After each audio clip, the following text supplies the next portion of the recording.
Hello,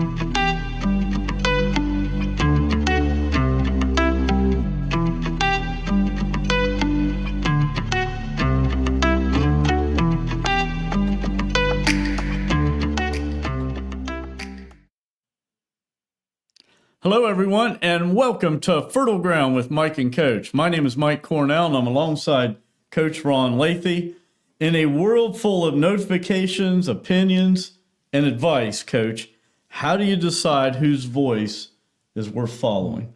That's going to be front and center today, and we're going to see what does the Bible have to say about that. And as we get started, we have 3 thoughts or questions we would like for you to consider. And the first one is this: what should discernment look like in our spiritual walk?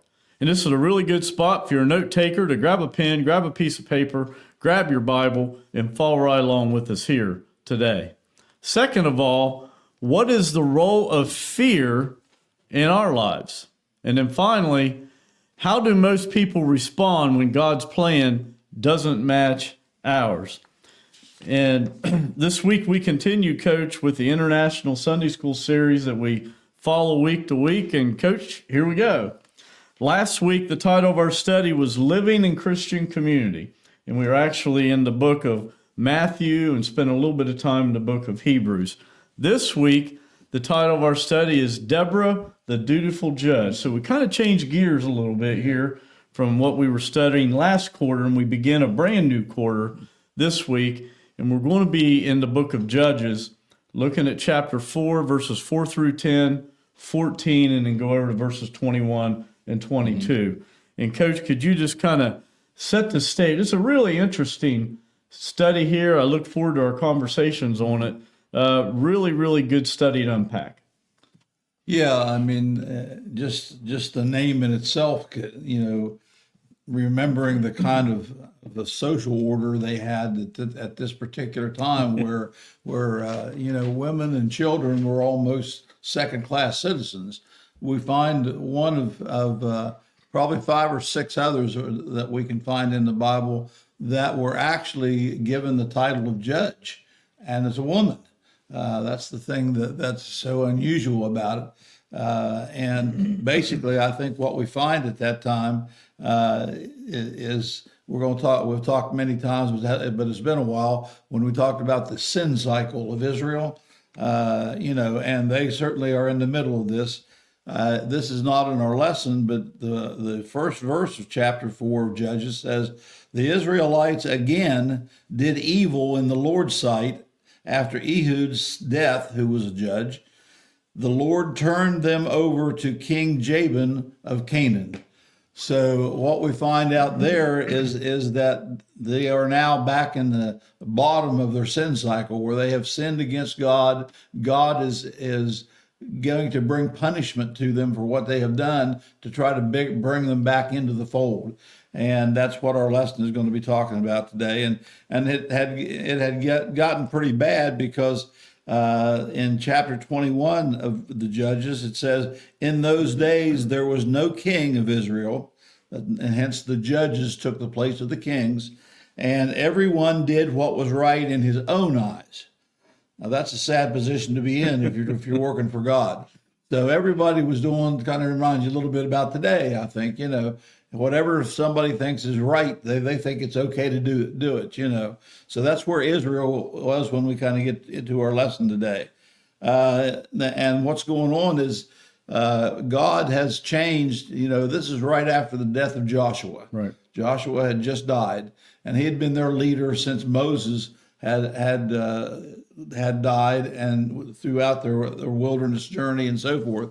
And so he was their, not a king, but he was their leader during that time. Well, when he died, God turned this type of a regime into what we call a theocracy, rather than this central leadership of a one man type of idea. So that's where we are, and we find out that what God does in that case is God rules.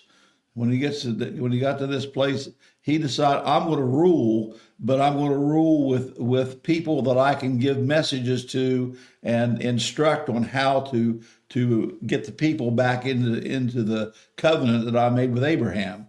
And so God is in charge and God is in rule, but the people, like we're going to talk about, the judges were the ones that were actually making decisions, and in many cases actually leading armies, Right. or at least being advisors to armies. So we're going to see the fourth judge is this woman named Deborah, and like I said, she's one of about 4 or 5 ladies who were prophets anyway, but she's the only one that I think is really considered to be a judge. Yeah, you look at this too, Coach, and you were talking about the cycle of rebellion or the sin cycle of Israel, and they're in this stage of rebellion at this point, which you were so adequately describing. And it always winds up when they make this sin cycle, always back up to the top, which is restoration. Right. And here we're going to see God is going to use, like you said, the fourth judge, which is a judge called Deborah, to actually lead in accordance with the will of God. So there were good judges, and there were also ungodly judges. Yes, And we're going to read about here today and unpack this story about one of the good ones. Yeah. So it's very, very exciting, and we'll go ahead and get started. So looking at this, we see that God has a rescue plan. And the first part of this, we're going to be looking at Judges chapter 4, looking at verses 4 through 10 and verse 14. And we're going to combine 4 and 5 here as we get started, Coach. Judges chapter 4, verses 4 and 5. And God's word says this: Now Deborah, a prophet, the wife of Lapidoth, was leading Israel at that time. She held court under the palm of Deborah between Ramah and Bethel in the hill country of Ephraim. And Israelites went up to her to have their disputes decided. So now, in a real basic sense, Coach, a prophet hears from God and relays that message to his people. Right. The prophet is one who, as you said, hears directly from God, and they were to give the message to the people word for word, as they heard it from God. And as we said, it was unusual for a prophet to be a woman, but Deborah, interestingly enough, not only was a prophet, but she was a wife, so she has a family, and we're going to find out that she was actually in the leadership of the whole nation of Israel at this time, and we'll see where that leadership comes into play. But we certainly see Deborah being identified as Israel's leader in a lot of ways. So in 3 different ways, she's actually being a leader there in Israel. Big mention here of trying to give us a geographic area where she is, and it says she held court under the palm of Deborah. Well, one of the jobs of the judges was to settle disputes, and apparently she set up her judgeship at a certain palm tree or something, where everybody knew where she would be, and that was one of her jobs as a judge to settle disputes. So we get a little geography lesson there first, and then it talks about that it was in the hill country of Ephraim. Well, anytime they see Ephraim is a direct reference to northern Israel, and so this is in the north part of Israel, in the hill country. And that's where she apparently sets up her court, so to speak. So, when we look here, we see the offices she holds is basically 3 offices.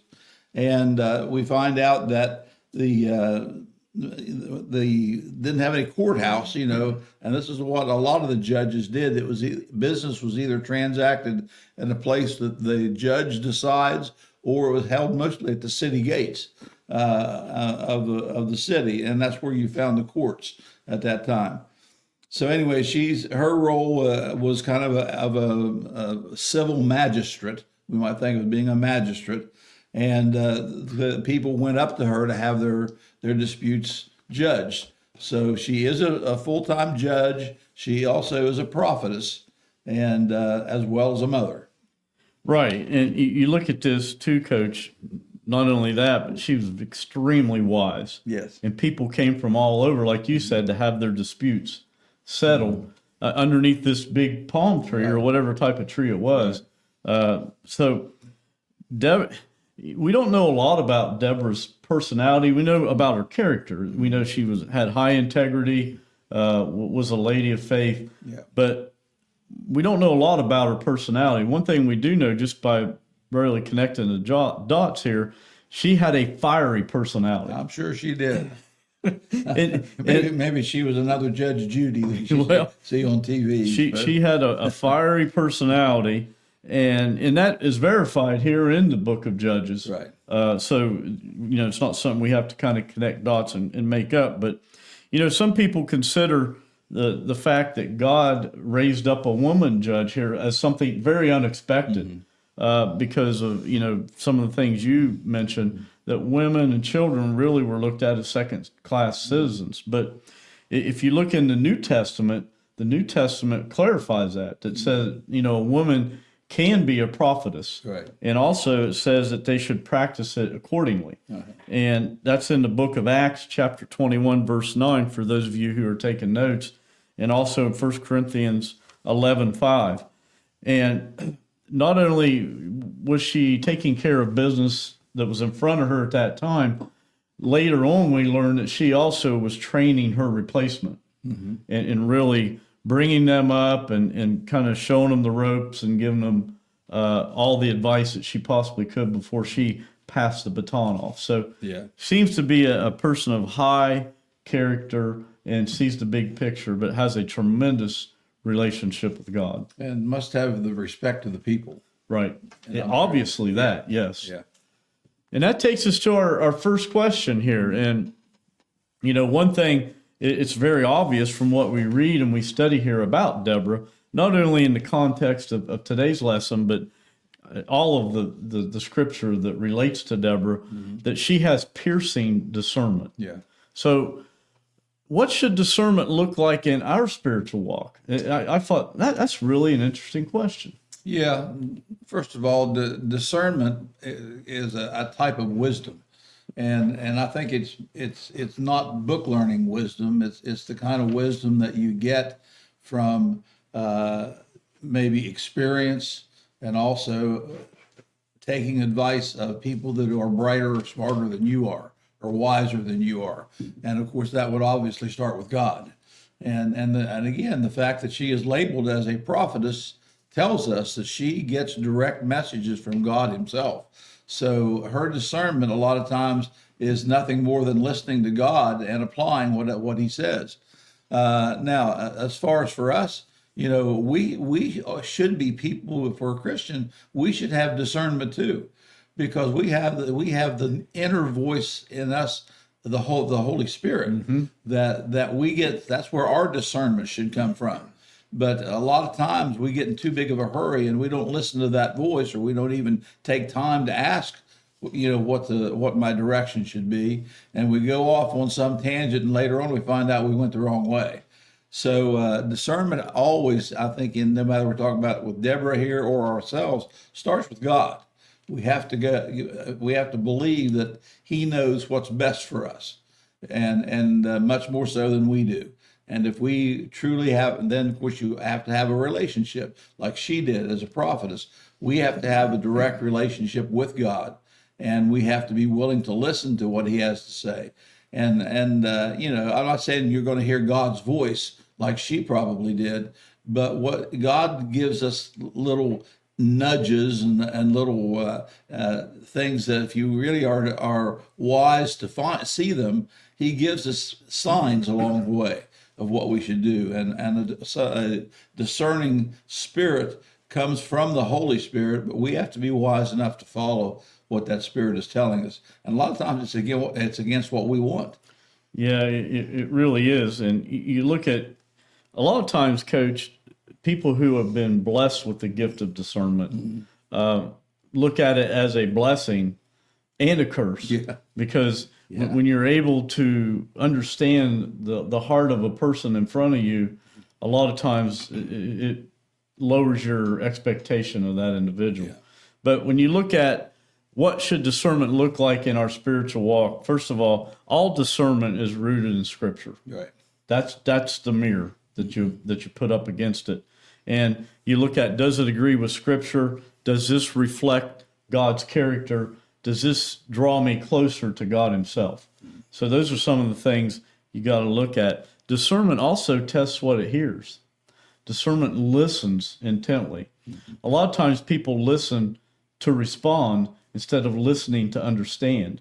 A person that's blessed with discernment and is exercising it will listen to understand and not listen to respond.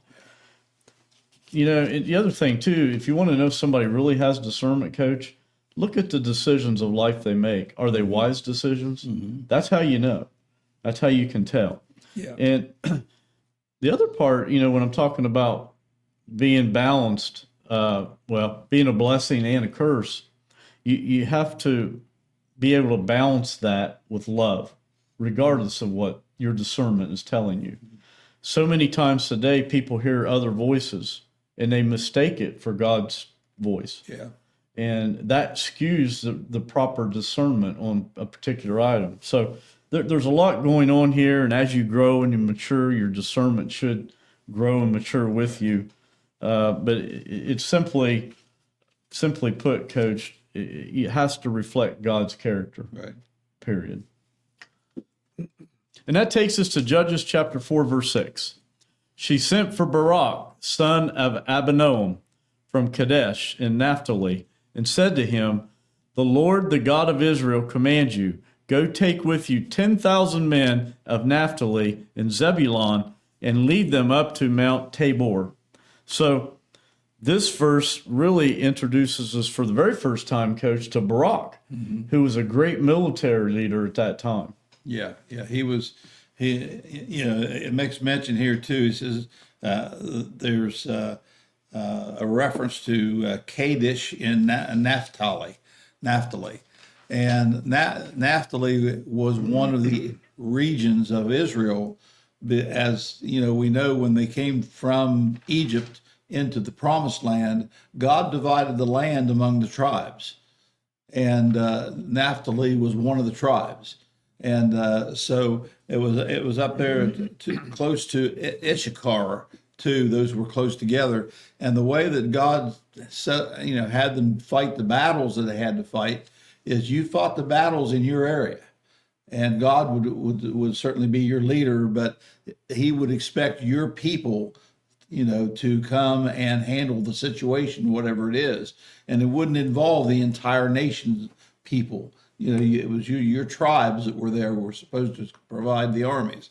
Well, the Naphtali here in that area, they had come up with at least 10,000 soldiers. So they had a sizable army that we find out, and and like you said, that this was our first indication or introduction to Barak. And he was the leader of that army, so he was one of God's commanders of the army. So he was had to have been a soldier for a long time, I'm sure, a lot of experience, and he is from, it seems to be from this Naphtali tribe in that area. So Mount Tabor is mentioned here too, and Mount Tabor is a mountain that's about 11 miles southwest of the Sea of Galilee. To get an idea where it is, and like I've said before, this is when you talk about mounts in Israel, that's a misnomer because we here in mountainous West Virginia would call them a hill. We don't call them mountains or a rise. Right. That's right. So. It's their mountains are not really very high compared to where we are, but anyway, he commanded an army of 10,000 soldiers, and this mountain is less than 2,000 feet high above sea level, so that's not very very big, and it was a mountain that was kind of between those two tribes that I mentioned. So he's told to take his, from Deborah tells him that God had indicated that he was supposed to take his 10,000 men and go to Mount Tabor and wait for instructions, basically. So first thing we find out that, God takes him and puts him on top of the mountain, which is always a place that you would think would be the advantageous place in a battle. So we see here that it looks like God knows, like is telling him where to take his men and wait for this battle until he calls for him to come into battle. So that kind of shows you that he's under the guise of listening to God through Deborah. Interesting part about this too, Coach. This is the first time we really see this man, this character, Barak, and we do find out he's a great military leader, and his name actually means lightning. So that has a pretty large connotation with it. But we do learn later that this same Barak winds up in the Hall of Fame of the Faith in the book of Hebrews. I'll give you some specific scriptures about that later on. So this is a great man, but we'll also see he's a flawed great man here in just a moment. Yeah, it's not exactly who you would expect to be the leader of these men. But Mike, another thing we sometimes overlook, I think, is sometimes God uses a great number or a great army to bring about his change, and then there's other times, if we think back of when he used Gideon. Right. That he took a very small number of men to fight 10,000 Midianites. And so it doesn't matter that how many men you have. God will take those men and he will see that they're successful if you follow him. Well, it's also interesting here. You're talking about all these men. We don't know if it was actually 10,000 men or it was just symbolic that it was a lot of men. I mean, we use the terms today, there's 1 million people over there. It's kind of symbolic, but it doesn't matter. It was a whole bunch of them, and it was whatever God wanted. But he asked him to go on this mount, like you said, it was about 2,000 feet high. And God knew that would give them a major strategic military advantage against any enemy approaching. We'll find out there was a different reason for that, not necessarily so they would have an advantage. But you also got to believe, too, here that this isn't the first time that Barak has felt these instructions. Not likely. A lot of scholars that I read in the commentaries believe that all that Deborah did was confirm to Barak what God was already leading him to do. He probably had already heard on that part. So we'll go ahead and move to verse 7, Coach. And it says, I will lead Sisera, the commander of Jabin's army, with his chariots and his troops to the Kishon River and give him into your hands. So Deborah continues here for this message for Barak. Yeah, and this is something that, because of that position on their sin cycle that they're in, that they have lost. And what it is, if you look here and you take verse 7 apart, first of all, we see who the villain is in all this is Sisera, and he is a Kenite leader. And so he is the one that they're going to end up fighting. Now, interestingly enough, it says that he is the commander of Jabin's army. Jabin is also the Kenite king or leader at that time, and that's the one they're going to do battle with, his army. But Sisera is the one that leads that army. And then he talks about that his army, Jabin's army, has chariots. And this, interestingly enough, if you go back and look at the time period, this is just the time we know from our history books that there's certain ages back in the old times they would name it by the age by what was prolific at that time. Well, they were just coming out of what was known as the Bronze Age and entering into the Iron Age. Right. And the chariots that this king had, Jabin's army, they were the iron chariots. And it said later that it had something like 900 of them. And that would be a devastating blow to an army that didn't have a lot of chariots or had inferior bronze chariots. And the other thing is too, now you can kind of put together why God put them on top of the mountain, because the chariots are well known as being able to, to be, well, that they make reference to that it would be like having 900 army tanks, compared to somebody else. So, this, by putting him on top of the mountain, that gives them the only advantage that they could have over this army that would be down in the valley, where it would be level and easy to use chariots there. So all of this has a kind of a military thing comes together, so you can tell that this is something that's thought out. And again, interestingly enough, God is calling this Deborah is the one that's actually given Barak his marching orders, so to speak. And so that again is kind of unusual. But what we see here is that these chariots could make an amazing difference, and I'm sure that would be concerning to Barak and his army. Yeah, he would have been intimidated because these chariots that you described, these iron chariots. If you were to look at, I guess, a modern day analogy that you could really compare to today, Coach, would be if you look at the military might of the United States versus anybody else in the world. That would be the difference of these chariots and anybody else in that area. Right. And the plains, the flat plains that these chariots were going to be coming in on would have been very favorable to them. Of course, we're going to find out God had a different plan, but not to have a spoiler alert here or anything, but you look at this from Barak's standpoint, Coach. Here he is. He's guaranteed victory. God is guaranteeing victory. All he's got to do is show up. Right. And so what more could you have really to give you confidence to enact God's plan? And we'll see. Yeah. Maybe it's not quite that easy here in a minute. Yeah, everything was sounding good until he heard that he was to take his troops down to the Kishon River Valley. All right, let's go to verse 8. Barak said to her, "If you go with me, I will go.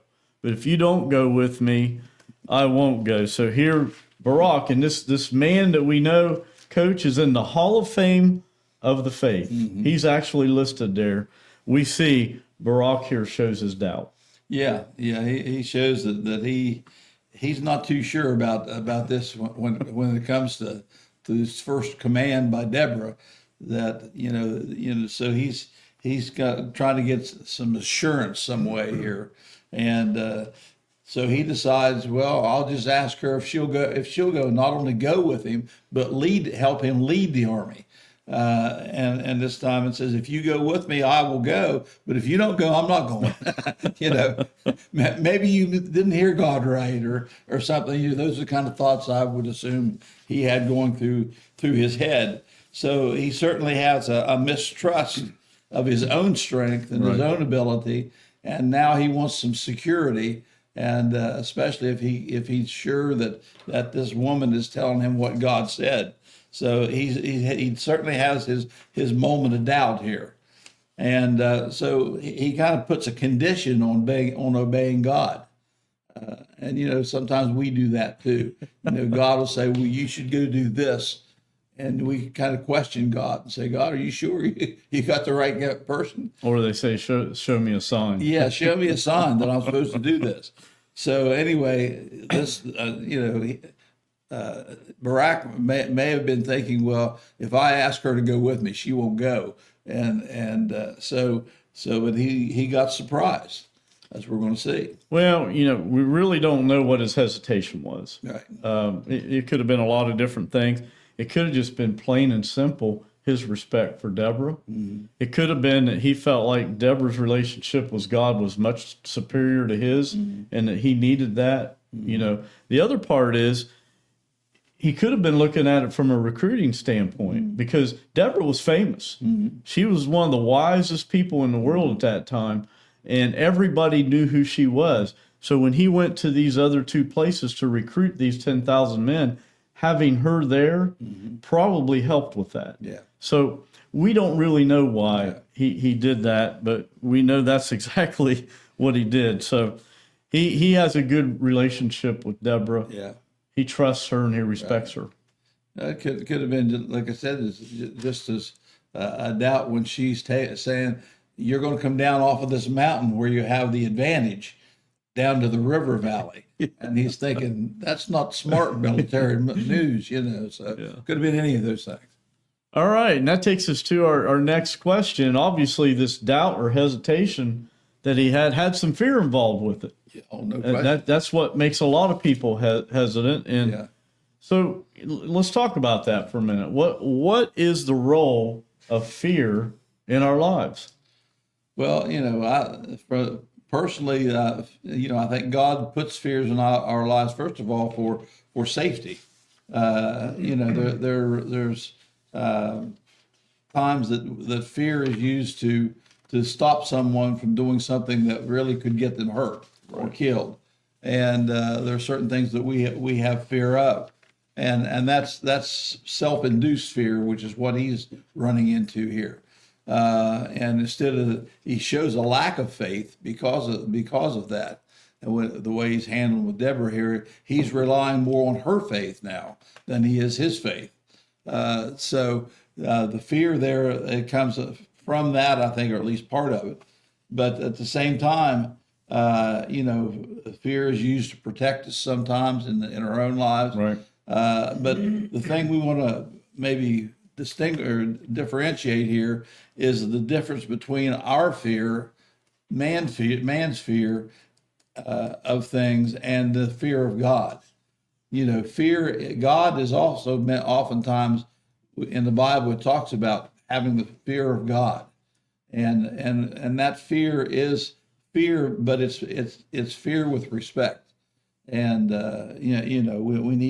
we need to fear God in a way that leads us to him, but we don't want to be afraid of God because he knows and will do what's best for us. Right. So it's more of a reverence, I think, of God than a fear of God. But the Bible uses the word fear. And certainly if you're not a Christian, you have a right to fear God. That's a different fear. Yes. There are two types of fear, Coach. You have fear, which is an anxiety, where you are literally afraid of something. And then you also have respect, which you were referring to. A lot of times respect or fear of God is being reverent before God. Really, fear should not dominate a Christian's life. No. It really shouldn't, especially as anxiety or terror.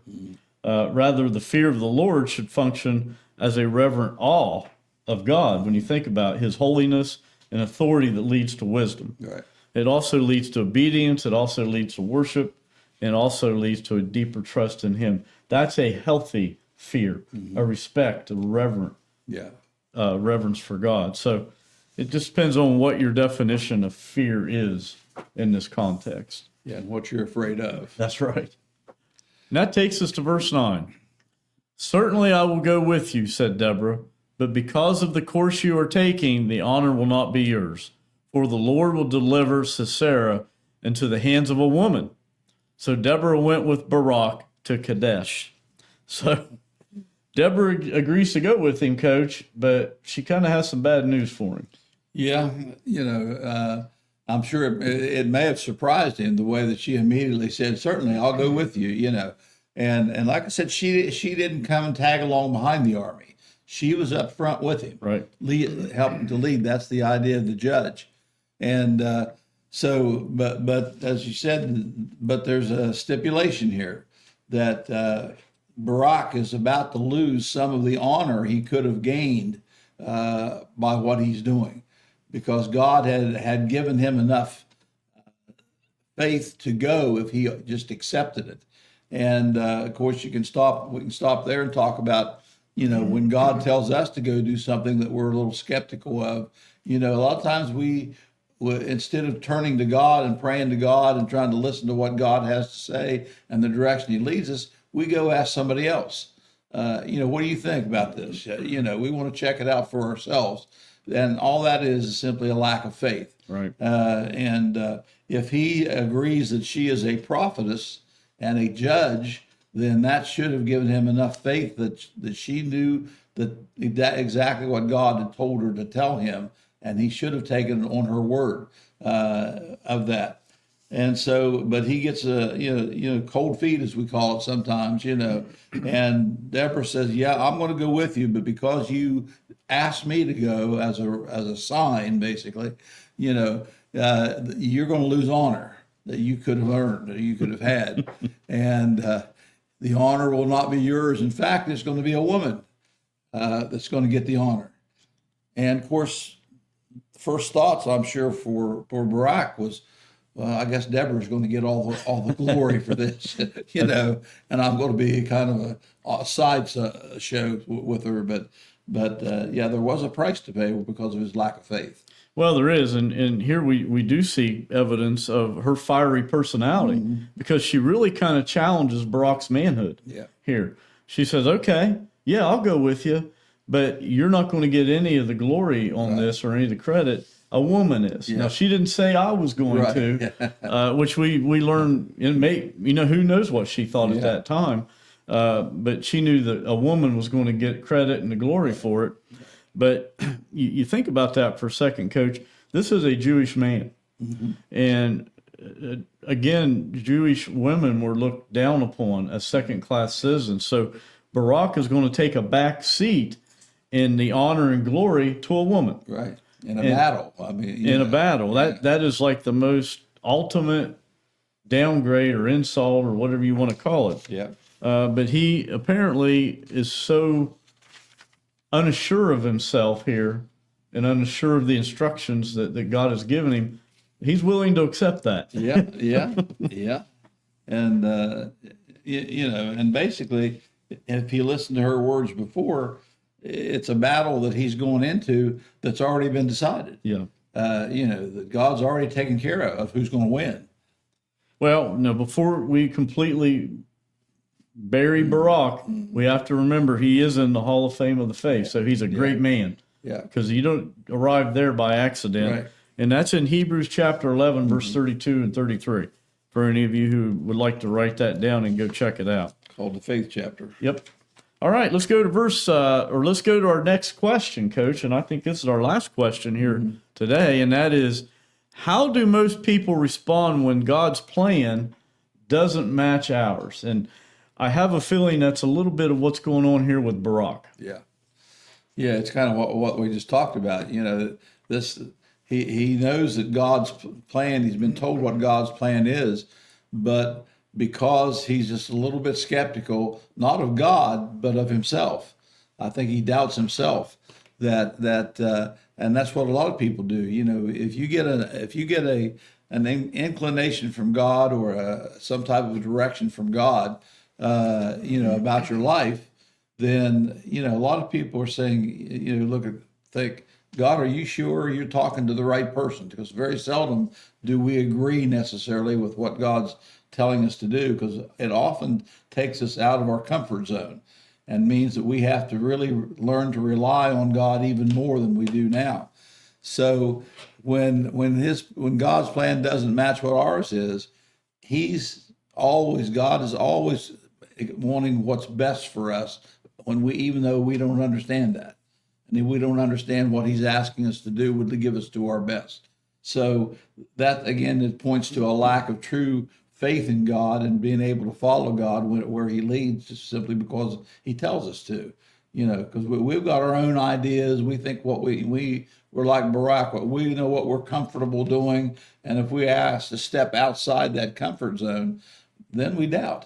Right. And again, it's not that we're doubting God, but we doubt ourselves. Well, you look at this question, Coach, it's really interesting. How do most people respond when God's plan doesn't match ours? This is a question that's really indicative of our entire world today and our entire culture, because most people respond in these ways. One is they resist and trying to force their own plans instead of accepting God's direction. Right. So what better description of the world today is there than that? And a lot of people get frustrated or angry when their plan and God's plan don't come together and match. It creates fear and anxiety when God's plan doesn't match our plan. And a lot of times there's doubt. And a lot of times people run from God. But when you look at doubt, again, Brock has a little bit of doubt here in planning. But, look at Thomas, okay? He's known as Doubting Thomas. Yeah. Thomas's doubt that he had when Jesus appeared to them and he had to actually touch the wounds, that's such a little part of who he really was. He was a great man, a great follower, very loyal disciple. But yet the most press he got was his time of doubt. Yeah. So you just have to remember that. The same here with Barak. He was a great man. He just has this little thing he's got to get through here. Yeah. Yeah. And that takes us to verse 10. There Barak summoned Zebulun and Naphtali and 10,000 men and went up under his command. Deborah also went up with him. So Barak obeys the Lord's command to assemble the army of the tribes of Zebulun and Naphtali. Put them together. Yeah. And we're not exactly sure. It doesn't make it to where we can actually be absolutely sure whether there was 10,000 from each or total 10,000. Right. But There's a but bunch with of God, it doesn't make a whole lot of difference. As long as God's on your side, the numbers don't matter. And like we mentioned earlier, he wins the battles whether it's 10,000 or 300. Right. As long as God's leading the way, you're going to win the battle. And but again, he goes and takes these people from these two places, and they form this army, however many was in it. And so the idea here is that when they come together, they have a formidable army. That's a lot of people for an army in Israel at that time, and so that should give some confidence to Barak that at least he's not going with like I mentioned Gideon before. God's not telling him, okay, you send 1,000 of them home here, and so he's not having to face that. But he's finally given in because Deborah's right with him. Right. He still is really glad that he's got her with him, and that she's his moral support, so to speak. Well, regardless of the exact number, which we're not really certain of, and it doesn't matter, or the number of men recruited, the response here that we see, Coach, is extremely positive. And like you said, that had to be a confirmation to Barak that, oh, okay, this is what God's going to do. Because it would probably be hard to raise up that many men with those instructions. Right. But again, having Deborah with him probably helped. But he probably could have handled that on his own. Yeah. Verse 14, we're going to skip on over to verse 14. Then Deborah said to Barak, go, this is the day the Lord has given Sisera into your hands. Has not the Lord gone ahead of you? So Barak went down to Mount Tabor with 10,000 men following him. So the time has come for battle. Here we go. Yeah. Yeah, time for battle is here. And, and notice that it's Deborah that says go. Yeah, that's right. So she is showing her leadership there of the army too, that this is the day, she says, this is the day that the Lord has given Sisera into your hands. What a greater message could a commander have than to know that the battle's already been won, and that God is going to hand him the even though they have their 900 iron tanks and all this stuff, and there are several, we don't know how many soldiers they had, but Deborah says the Lord said that he will bring Sisera under your control, and you will defeat him. So again, that's the fact that Deborah's there now has given him a lot of extra support, that maybe he's now kind of ready to go and go do what God has set out for him to do.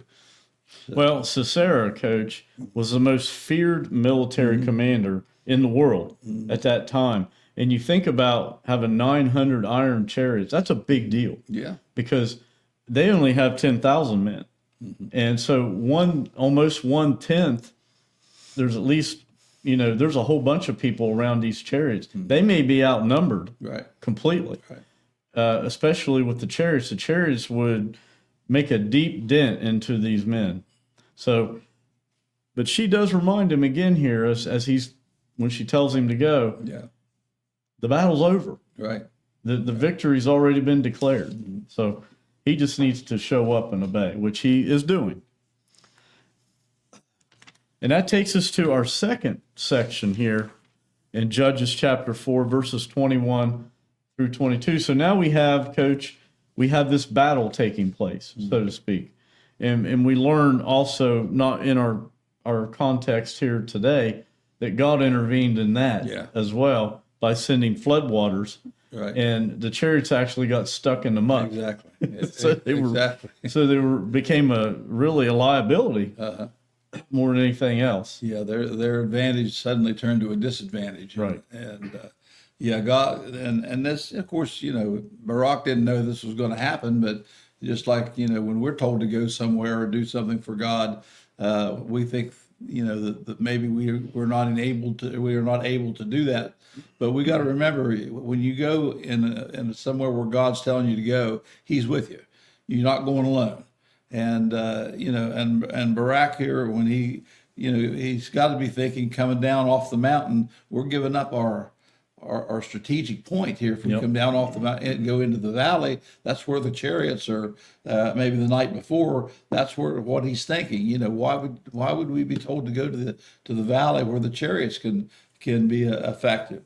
But like you said, somewhere it doesn't really come out and say it, but it's kind of inferred there that there was a great unusual storm of rain in that swelled up the river valleys and had turned the banks and around the river into a bunch of mud, and the chariots became useless to them. So they lost any advantage they had with them. So God, of course, knew this all the time, and what we find out is that when God says He will do something, or if you do this and it'll work out best, we're not to ask why or how, because God will take care of that part of it. Yeah.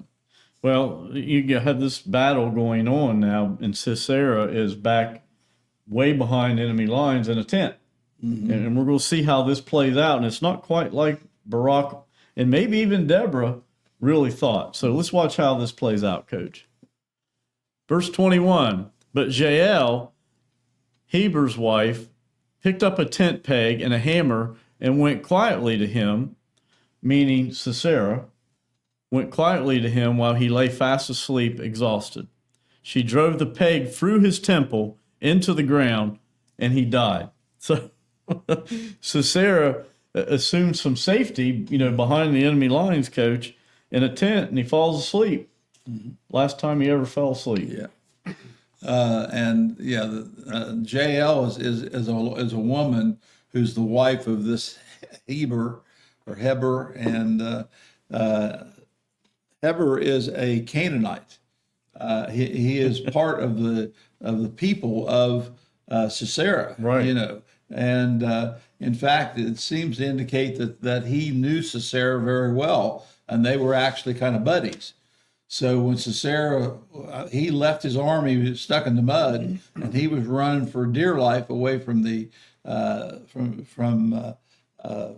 Barak and his army, and so he comes upon the Heber's tent and Heber's wife being there. So, like you said, he probably says, "Oh, I can come in there, at least hide and get a nap." Because I believe I read that he had been on the run for like 17 miles. So he was worn out, needed some place to rest.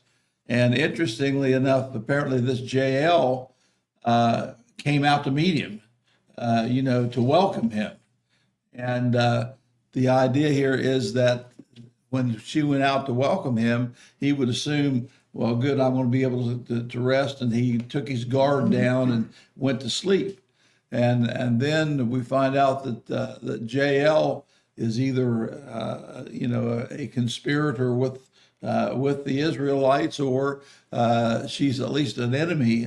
Turns out to be an enemy of the general now. So, I mean, you don't get much more graphic than this. You know, she picks up a tent peg. They were used to hold the tent from blowing away in the wind, and they were pretty long tent pegs. And so she picks up a hammer, and at that time, the women were kind of in charge of anchoring the tents when they set them up. Yep. So she knew what to do with that tent peg. Only she put it at the side of his head and hammered down, and completely drove it through his skull and nailed him to the ground with that tent. So, needless to say, you know, she used her experience wisely and killed Sisera. So here's Sisera losing not only his battle, but he loses his life at the hand of a woman.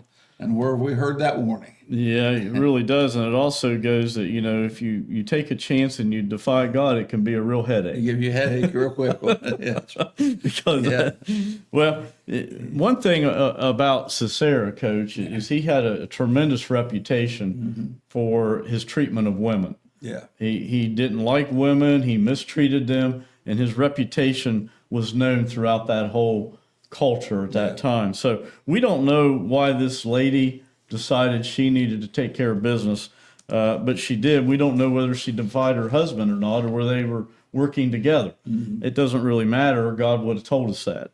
But one thing it is neat about this, and you actually drew attention to this, in that culture, when they would go places and set the tents up, the women were in charge of that. Right. So all of the women would have been really good and strong at driving a tent stake into the ground and securing that temporary dwelling for them to get shelter in. So I doubt this dude's head really mattered much because she's used to doing that right into the ground. Right. And it's almost like she did it with attitude. Yeah. Because she just didn't peck at it. No. She drove it right in and drove it right into the ground. Yeah. So she had passion with what she was doing. Now, we don't know why, but we can certainly guess. And we don't really know how long it's been, you know, since he left the front line either. But Sisera catches up, and then they find out later what's happened. Verse 22, just then Barak came by in pursuit of Sisera, and Jael went out to meet him. Come, she said, I will show you the man you're looking for. So he went in with her, and there lay Sisera with the tent peg through his temple, dead. So this dramatic event, Coach, ends with proof of triumph. Right, and proof of how great a prophet and judge Deborah turned out to be. I mean, everything she said came true. Yep. To the tiniest detail, including Barak losing his honor to a woman. And because I'm sure he was coming there to kill Sisera himself. And by the time he got there, it was over.